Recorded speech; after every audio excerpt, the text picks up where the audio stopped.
জীবনে শুধু দুই ধরনের মানুষ থেকে দূরে থাকবেন। এক ব্যস্ত মানুষ, দুই অহংকারী মানুষ। ব্যস্ত মানুষ কখনো নিজের ছাড়া অন্যের কথা ভাবে না, আর অহংকারী মানুষ কখনো অন্যের পাশে থাকে না। আসসালামু আলাইকুম, সবাই কেমন আছেন? আশা করি ভালো আছেন। এদিকে আমরাও ভালো আছি আলহামদুলিল্লাহ। আমি সাথে আমদোয়ার থেকে বলছি। সাথে চ্যানেল থেকে আপনাদের সবাইকে স্বাগতম। কাছেও দূরে দেশে এবং দেশের বাইরে যে যেখান থেকে আমার ভিডিওটি দেখছেন বা দেখবেন, সবার সুস্বাস্থ্য কামনা করে আজকে আমি আরেকটি বড় ভিডিও নিয়ে হাজির হয়েছি। আশা করি আমার ভিডিওটি ভালো লাগবে। তো আমার ভিডিও জুড়েই থেকেও কোথাও স্কিপ করবে না, হয়তো কোনো দিক থেকে ভালো লেগে যেতে পারে। আর একটা অনুরোধ, আমার ভিডিও দেখার আগে অবশ্যই প্রথমে একটা লাইক দিয়ে ভিডিওটি দেখা শুরু করবে। তো সকাল সকাল উঠে আমি সকালে নাস্তাটা বানাচ্ছি। আমাদের জন্য রুটি নাস্তাটা বানিয়েছি, আর আমার ছেলেদের জন্য এই নাস্তাটা বানাচ্ছি। আমার ছেলেরা এ ধরনের নাস্তা খেতে খুব পছন্দ করে। আমি এখানে পুর দিয়ে নাস্তাটা বানিয়েছি। এই পুরটা কি, নুডলসটা রান্না করে আমি এই রুটির উপরে দিয়ে দিয়েছি। তারপর এখানে আমি সস দিয়ে এই নাস্তাটা বানিয়েছি। আপনারা চাইলে এখানে আলুর পুরটা দিয়েও বানাতে পারেন। তো আমার নাস্তাটা বানানো শেষ, এখন আমি প্লেটে সাজিয়ে নিচ্ছি, কারণ আমার বড় ছেলে স্কুলে চলে যাবে, তাই তাড়াতাড়ি রেডি করছি। এখানে আমি কোয়েল পাখির ডিম আর মুরগির ডিম আর কিছু ফল দিয়ে নাস্তাটা আমার ছেলেকে দিয়ে দিলাম। আমাদের নাস্তা খাওয়া শেষ, এখন আমার ফলের বাজারটা চলে আসছে। তো প্রথমে আমি ঝুড়িতে কলাগুলো সাজিয়ে নিলাম, তারপর আমি মুড়িগুলো বক্সে ঢেলে নেব। ঢেলে নেওয়া শেষ, এখন আমি জায়গা মতো রেখে দিয়েছি। আর এখানে আমার কিছু পেয়ারা ছিল, সেগুলো আমি ভালো করে ধুয়ে নিচ্ছি। আর পেয়ারাগুলো এত সুন্দর ছিল যে খুব ভালো লাগছিল। আর আপনারা ভাবছেন দেখতে হয়তো সুন্দর, কিন্তু ভেতরে সব ভালো না, একটুও না। ভেতরটা আরও ভালো ছিল, খুব মজা ছিল, মিষ্টি ছিল আর রসালোও ছিল। তো আমার পেয়ারাগুলো ধোয়া শেষ, এখন আমি আঙ্গুর ফলগুলো ভালো করে ধুয়ে নিচ্ছি। আসলে ফল টল ধুয়ে খাওয়াই ভালো।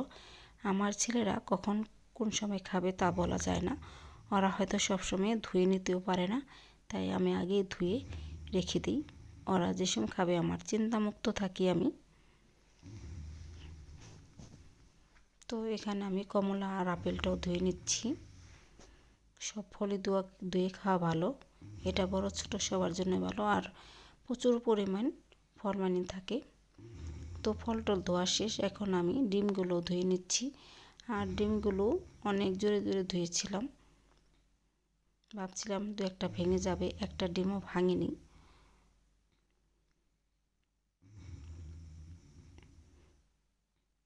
তো আমার ডিমগুলো ধুয়ে আমি ঝুড়িতে তুলে নেব।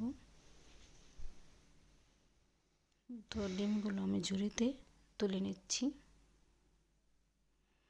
আর এখানে কিছু কোয়েল পাখির ডিম ছিল, সেগুলো আমি ভালো করে ধুয়ে নিচ্ছি। আর এই ডিমগুলো আমি সুন্দর করে নেড়েছিলাম, ভালো লাগছিল শব্দটা, একটা ডিমও ভাঙিনি, দেখতেই পাচ্ছেন। ডিম ধোয়া শেষ, এখন আমি মুরগির ডিমগুলো আমি বক্সে ডিমের ঝুড়িতে রেখে দেব। তো এক এক করে আমি ডিমগুলো ডিমের ঝুড়িতে রেখে দিচ্ছি, সুন্দর করে সাজিয়ে।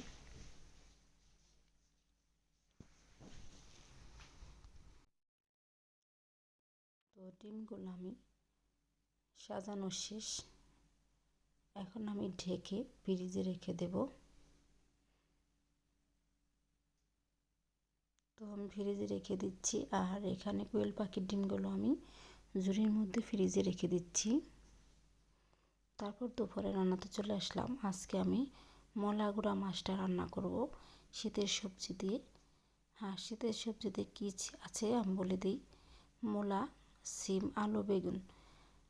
তো যারা এখনও এই শীতে এই মাছটা শীতের সবজি দিয়ে খাওনি, তাদের জন্য এই রেসিপিটা।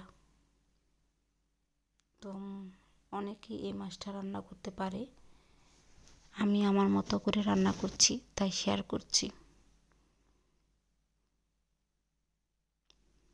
তো প্রথমে আমি কড়াইতে তেল দিয়ে পেঁয়াজটা একটু ভাজা করে নেব হালকা করে। এখন আমি মশলা দিয়ে কষিয়ে নেব। এখানে আমি আদা রসুনের পেস্ট, হলুদ মরিচ ধনিয়া গুঁড়া আর লবণ দিয়ে কষিয়ে নিচ্ছি। আর যেহেতু আমি আজকে ছোটো মাছটা রান্না করব মলা গুঁড়া, তাই মশলাটা আমি কম দিয়েছি যাতে কালারটা কম হয়।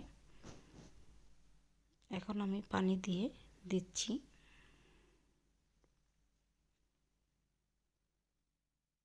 আর ফালি করে রাখা কাঁচামরিচগুলো দিয়ে দিচ্ছি। আপনারা চাইলে সবজি কষিয়ে পরেও কাঁচামরিচটা দিতে পারেন, কিন্তু আমি আগেই দিয়ে দিলাম।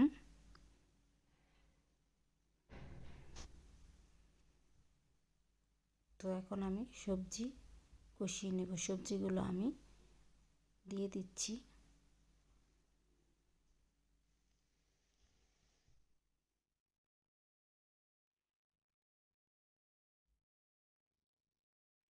এখন আমি মশলার সাথে ভালো করে সবজিগুলা নেড়ে চেড়ে মাখিয়ে নেব।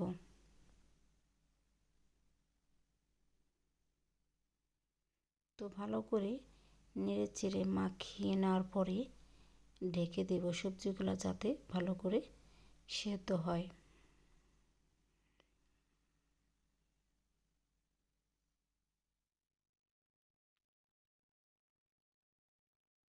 পরে ঢাকনা উঠিয়ে আবার নেড়ে চেড়ে নেব যাতে কোথাও লেগে না যায়।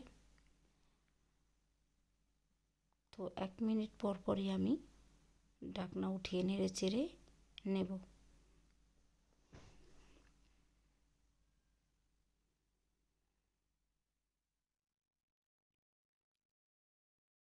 তো কিছুক্ষণ পর পর আমি ঢাকনা উঠিয়ে নেড়ে চেড়ে আবার ঢেকে দিই।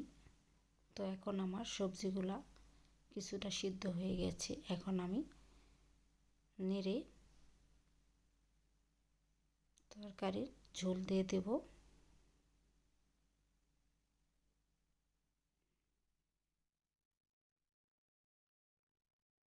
তো এখন আমি তরকারির ঝোলটা দিয়ে দিচ্ছি।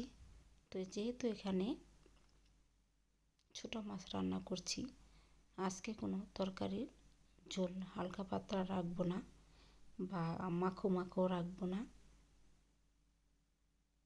শুকিয়ে ফেলবো। তার জন্য পানিটা একটু কম দিলাম। তো ঢেকে বলক আসা পর্যন্ত অপেক্ষা করলাম। তো বলক আসা হয়ে গেছে। এখন আমি নেড়ে চেড়ে দিচ্ছি।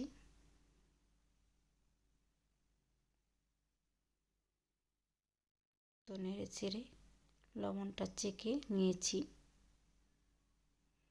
এখন যে ধুয়ে রাখা মলা মাছগুলা সেগুলো উপর দিয়ে ছিটিয়ে ছড়িয়ে দেব।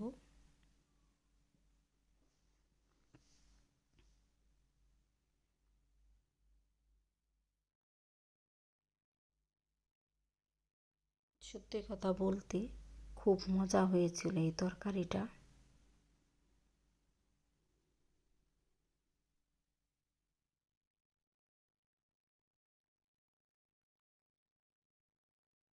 তো এখন আমি মাছগুলা দিয়ে ঢেকে দিয়েছি। আর এখন ঢাকনা তুলে নিলাম। আর আর ঢাকবো না, এভাবে ঢাকনা ছাড়াই রান্না করব।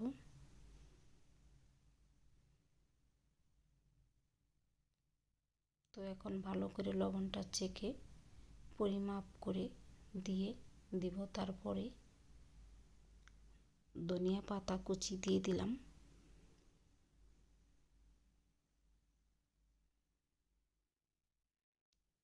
ছোটো মাছের ধনিয়া পাতা কুচি না দিলে ভালো লাগে না, এটা দিতেই হবে মাস্ট।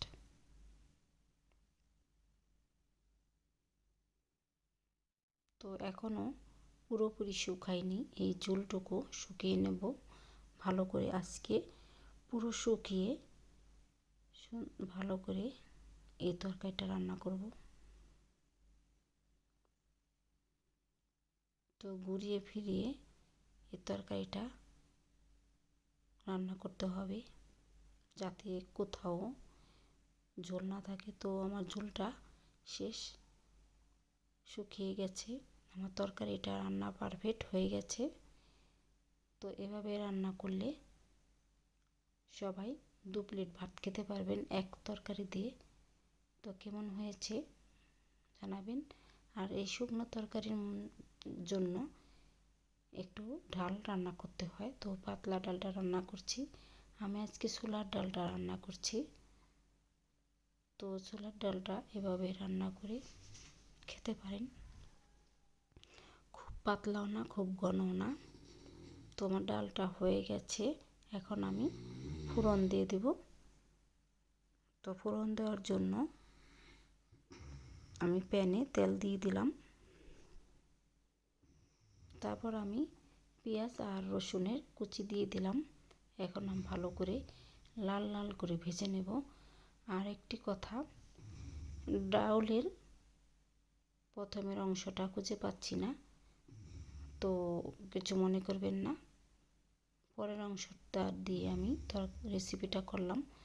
তো এখানে আমি পাঁচফোড়নের গুঁড়ো আর আস্ত জিরাটাও দিয়ে দিলাম। তো এখন আমার ফোড়নটা হয়ে গেছে, এখন মিশিয়ে নিয়েছি। আর আমার ডালটা অনেক মজা হয়েছিল। রেসিপিটিগুলো ভালো লাগলে অবশ্যই পাশে থাকবেন, সাবস্ক্রাইব করবেন।